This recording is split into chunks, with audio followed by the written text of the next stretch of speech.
Well, it may not surprise you when you think about the fact that Bethlehem is a community founded by a religious group and remained a closed religious missionary community for the first 100 years of its existence, that there are a lot of churches. There's been quite an emphasis on religion and religious freedom in this city. And no place is this more apparent than on the south side, where almost literally wherever you look, you'll see a church steeple.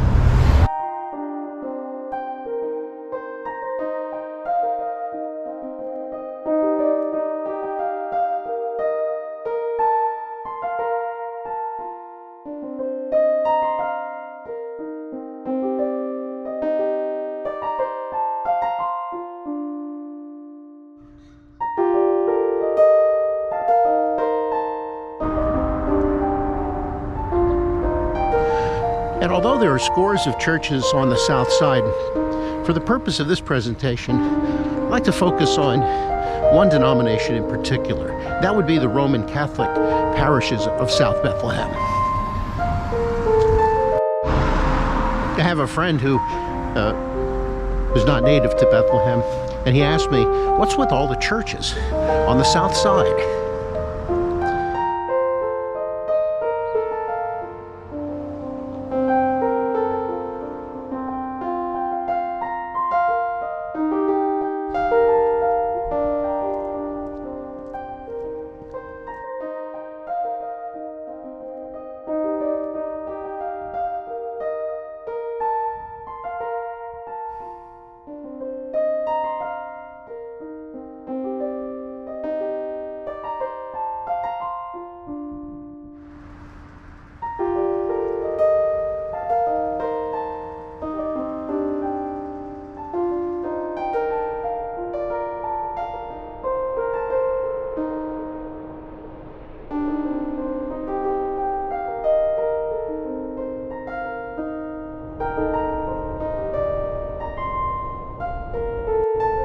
One can't help but notice the preponderance of church steeples on the south side skyline.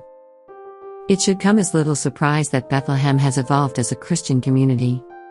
After all, the community was settled by missionaries in 1742. For nearly a century, Bethlehem was maintained as a closed community. The Moravians were stubbornly self-sufficient, creating practically everything they needed to survive and to ultimately thrive in this new world. Once they realized that shutting themselves from the rest of the world was impossible, they sold off their holdings south of the river to entrepreneurs who eventually created the separate borough of South Bethlehem and developed railroads, zinc smelting and eventually, iron and steel mills. When that industrial growth called for more laborers than could be supplied by people already in the Bethlehem area, the call went out for help. That call was answered by people, mostly from Eastern and Southern Europe. These people were in search of a better life that came from improved economic opportunities. They learned that a place called South Bethlehem existed and that there were hundreds of jobs, offering them at least a chance to improve their lives. Many were happy just to be able to offer their children a better life. In addition to being ambitious and fearless, most of these immigrants were deeply religious. Some were Protestant, many more were Roman Catholic. Between 1865 and 1890, there was but one Roman Catholic church in South Bethlehem. It was Holy Infancy and it was established by the Irish, who came to the area in the 1850s. They were at first laborers. Eventually, they attained certain status with wealth and political power.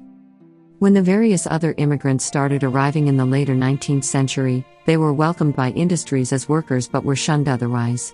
These citizens were not necessarily welcomed in stores, at banks, in social situations or even at church. In fact, the existing Catholic Church was anything but welcoming to these immigrants. Despite being of the same faith, the Irish considered the Poles, Hungarians and Italians as pagans, or as being dirty. Only grudgingly were they even allowed inside the Holy Infancy Church, and if so, only to worship in the church basement.